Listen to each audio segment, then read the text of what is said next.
Welcome to the Deep Dive, where we unearth those hidden gems of knowledge from the massive piles of info you send our way. Mining for gold, so to speak. Exactly. And today, we're spelunking into Nassim Taleb's Antifragility. The full title is Antifragility, Things That Gain from Disorder. That's the one, a real mind bender. So we're going to dig into how to spot fragility versus anti-fragility, why a little chaos can actually be a good thing. And of course, how modern society seems to misunderstand, maybe even suppress this whole concept. I'm already intrigued. So let's start with this triad. Fragile, robust, and anti-fragile. What exactly are we talking about here? It's like, imagine you've got two packages. One's got that big, bold, fragile stamp on it. Handle with care? Right. The other, though, it actually thrives on being mishandled a bit. It gets stronger the more you knock it around. Okay, I'm seeing the contrast. But Taleb says we often mistake robustness for anti-fragility. Right. Exactly. We think just being tough, withstanding those shocks, is enough. But true anti-fragility, it goes beyond that. These are things that actually gain from disorder, from stressors. Not just surviving the storm, but actually getting stronger because of it. You got it. And he uses this great analogy of a bustling souk, like a traditional marketplace. Versus a rigid office building. Classic Taleb. Yeah, he puts those two side by side to really illustrate this point. Because the souk, with its decentralized nature, it's got this built-in ability to adapt, to even benefit from unexpected events. While the office building, all strict rules and hierarchies, might be more prone to crumble under pressure. Precisely. Less flexible, more fragile in a way. Fascinating. And to really drive this home, Taleb introduces these two contrasting characters, Fat Tony and Socrates. Ah, yes. A brilliant pairing. So Fat Tony, he's all about street smarts, operating on instinct, and really understanding those real-world risks and rewards. Right. Actions have consequences, especially in his world. Whereas Socrates, he represents that more intellectual knowledge, the kind you might find in a university lecture hall. Textbook smarts. Exactly. Mm. But Taleb's point is that while book knowledge is important, it's often that grasp of consequences, that skin in the game, as he calls it, that makes for better decision-making. Makes sense. People with something to lose are going to be a bit more careful, right? Because they're exposed to those downsides. They're less likely to gamble with fragility. They're naturally drawn towards anti-fragility. Okay, this next concept is a real head-scratcher. The importance of stress and disorder. Seems counterintuitive, doesn't it? Because we usually think stability is a good thing. We try to eliminate all the chaos. But Taleb says systems that are deprived of natural variations, they become fragile.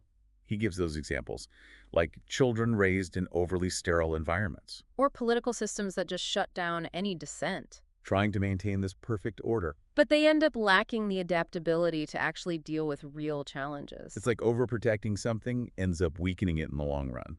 Think of it like a muscle, right? If you never work it out, never stress it. It atrophies. But through regular exercise, even with those little tears and strains. It grows back stronger. Right.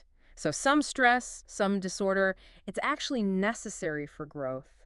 This is really making me rethink how I approach, well, everything. Personal growth, my work, even how society functions. It's a powerful concept. And he also talks about redundancy, having those backups in place as a buffer against the unexpected. That's where the whole don't be a turkey thing comes in. That's a bit morbid, isn't it? Maybe, but it gets the point across. Imagine a turkey living its best life, fed every day, no worries. Until Thanksgiving. Boom! Black swan event. The unexpected hits. So redundancy, whether it's savings, multiple skills, backup plans, it helps us weather those black swan events, those unpredictable but impactful events. It's about being prepared for the unknown, even if we can't predict exactly what form it'll take. Okay, I'm definitely starting to reevaluate my risk tolerance here. Now, what about this Lindy effect? It sounds intriguing. The Lindy effect basically says that the longer something non-perishable has been around. Like a book, an idea, a technology. Exactly. The longer it's likely to stick around in the future. So things that have stood the test of time have a kind of built-in anti-fragility. Think about it. If a book's been in print for centuries, there's probably a reason for that. It's got enduring value. Same with traditions and customs that have survived for generations. Right. They've been refined and tested by time. Like a filter, weeding out the weak and leaving behind the truly strong and adaptable. A great analogy. And the Lindy effect reminds us that there's often a lot of wisdom in those things that have endured. Speaking of wisdom, Taleb also digs into the limitations of prediction. especially in those complex systems we were talking about. Because predictions often fail us, and they can give us this false sense of security. Like we've got it all figured out. He Exactly. tells that story about Takatoshi Kato, the Well, economist, all those detailed economic projections. and Taleb basically challenged him on his track record. Like, if you can't even predict the past accurately, Why should we trust your predictions about the future? it's a brilliant way to highlight how unreliable predictions can be, especially in those complex interconnected systems. So instead of chasing predictions, We should focus on building robustness, adaptability. being prepared for whatever comes our way. That's anti-fragility in a nutshell. This is already making me rethink so much. Now, this next one, iatrogenics, what's that all about? It's basically the harm caused by the healer, the interventionist. So good intentions gone wrong. Right. It's the idea that sometimes trying to fix things can actually make them worse. Oh, I see. Unintended consequences. Taleb gives examples from medicine, economics, social policy, places where those interventions backfire. So we need to be really careful when tinkering with complex systems. Absolutely. Humility is key. It's like before we jump in and try to fix everything. We need to think long and hard about the potential downsides. And Taleb offers this alternative approach via negativa. Ah, yes, the power of subtraction. So instead of focusing on what to add, We look at what we can take away, what's harmful, what's not working. by removing the negatives, we can potentially improve things without introducing new risks. It's a more cautious, measured approach. It seems like Taleb is really advocating for a shift in our thinking, away from this obsession with prediction and control. Towards embracing uncertainty and adaptability. And that brings us to this barbell strategy. I'm really curious about this one. The barbell strategy is basically combining those safe and speculative approaches, hedging your bets, so to speak. I'm visualizing a barbell, weights on both ends, a balance between stability and... And calculated risk-taking. Taleb connects this to his own learning journey. He calls himself a barbell autodidact. A self-taught learner with a very unique approach, He embraces both structured study and independent exploration. diversifying his knowledge, making himself more adaptable. This deep dive is honestly revolutionizing how I think about education. It's not about limiting yourself to one path, but Broadening your horizons, gaining different perspectives. building a portfolio of skills and experiences to navigate whatever challenges come your way. That's the essence of anti-fragility. This has been mind-blowing so far, but I'm curious, what's resonated most with you from all this? What really strikes me is that anti-fragility isn't about eliminating risk entirely. It's about using those inevitable uncertainties to your advantage. Like a surfer riding the waves of change. Exactly. It's a shift from fragility and fear to anti-fragility and opportunity. My mind is officially blown. This is like seeing the world through a whole new lens. It's a powerful framework, and there's so much more to explore. Well, we've only just scratched the surface. We'll continue our exploration of anti-fragility in the next part of this deep dive. Looking forward to it. Welcome back to our exploration of anti-fragility. We left off talking about iatrogenics, that harm caused by the healer. Taleb really digs into this, especially in areas like medicine. Yeah, the idea that trying to fix things can sometimes backfire. I'm curious about some specific examples he gives. Well, he talks about the overuse of antibiotics. They're lifesavers in certain situations. Absolutely, but Using them too much for every little sniffle, it's actually led to the rise of antibiotic-resistant bacteria. so we're actually creating a bigger problem down the line. A classic example of iatrogenics. We're trying to help, but we end up making things worse. It's like that saying, the road to hell is paved with good intentions. Exactly. And Taleb argues for a more cautious approach. Instead of always adding new interventions, maybe we should focus on subtracting the things we know are harmful. Kind of like that via negativa idea we touched on. Precisely. It's about pruning away the bad stuff instead of constantly trying to add more. So recognizing the limits of our knowledge, accepting that we don't have all the answers. Humility is key. Taleb also criticizes our obsession with prediction, especially in those complex systems. Oh, yeah. Because those predictions are often unreliable. They give us this false sense of control, like we've got the future all mapped out. When in reality, It's impossible to predict everything, especially those black swan events, those totally unexpected but massively impactful things. like that turkey analogy, happily oblivious until Thanksgiving. Exactly. We can't see those black swans coming. So instead of trying to predict everything, We should build systems that are robust, adaptable, able to roll with the punches, That's the core of anti-fragility, isn't it? being prepared for the unknown, not trying to control everything. And Taleb also talks about the Lindy effect, which I find fascinating. Remind me, what's that again? It's this idea that the longer something's been around, assuming it's not like perishable food, Books, ideas, technology. right, the longer it's likely to survive in the future. So those things that have stood the test of time, they've got this inherent anti-fragility. Time acts like a filter. The weak stuff fades away, and what's left is the truly resilient, the adaptable. That's a cool way to think about it. Time is this natural selection process. Exactly. And it suggests that there's often a lot of wisdom in those things that have endured. This has some serious implications for how we approach, well, everything, from making decisions to innovating.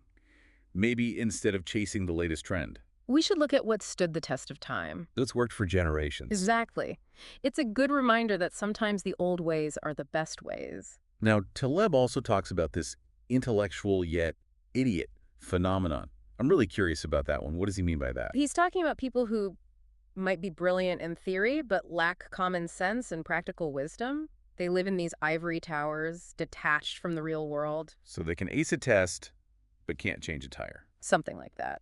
And Taleb argues that these intellectual yet idiots can be dangerous, especially if they're in positions of power. Because their decisions impact others, but they're not exposed to the consequences. Exactly. Have no skin in the game. And that lack of accountability can lead to some really bad outcomes. Taleb argues that skin in the game is crucial for ethical behavior. Making sure that those who make decisions bear the weight of the consequences. Like a pilot and a passenger, the pilot has a lot more incentive to ensure a safe flight. Because their own life is on the line. Right. And Taleb applies this principle to everything. Finance, politics, even everyday life. He sees skin in the game as this fundamental principle for building a more just and anti-fragile society. So it's about aligning incentives, making sure those who wield power are also exposed to the risks. And that those who bear the risks have a say in the decisions. It's about accountability and responsibility at every level. This deep dive is really reshaping how I view the world. I'm starting to see the value in embracing uncertainty, in building robustness, and in recognizing the limits of prediction and intervention. It's humbling in a way. That's the beauty of exploring these ideas. It forces us to challenge our assumptions and consider new perspectives. This has been incredibly enriching. I'm eager to delve deeper into how we can actually apply these principles to our lives and explore Taleb's thoughts on ethics. We'll tackle those in the final part of our deep dive. We're back, ready to wrap up our deep dive into Nassim Nicholas Taleb's anti-fragility. And I'm really interested in those ethical aspects you mentioned. How does anti-fragility play into that realm? Well, Taleb argues that skin in the game is absolutely crucial for ethics, especially in a world that's become so complex and interconnected. It makes sense.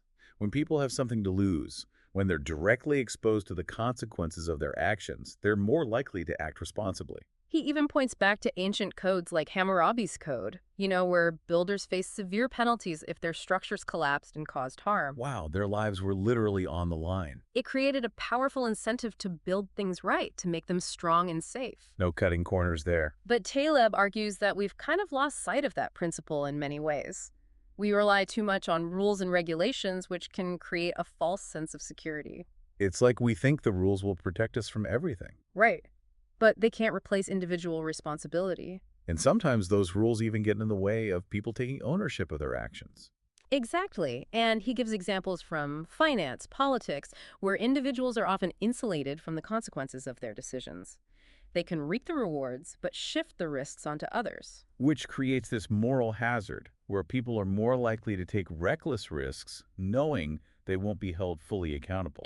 In that kind of setup, it breeds fragility. It undermines trust and ultimately makes the whole system less stable. Taleb also talks about artisans, which I thought was really interesting. Oh, yeah. He sees artisans as inherently anti-fragile. Because they're so connected to their craft, their customers, the direct outcomes of their work. There's that pride in craftsmanship, that sense of responsibility that you don't always find in mass production. It's like the difference between a handmade piece of furniture and something that's churned out by a factory. The artisan is invested in making something that will last, that will stand the test of time. Their reputation depends on it. And their livelihood, too. So they're less susceptible to disruptions, whether it's economic downturns or new technology. They've got that built-in resilience. Taleb suggests that we can learn a lot from that artisan mindset. It's about valuing craftsmanship, embracing feedback, and taking ownership of our work. This whole deep dive has really challenged my assumptions about risk, success, even how we learn and grow. Taleb really makes you think differently about the world, doesn't he? He sure does.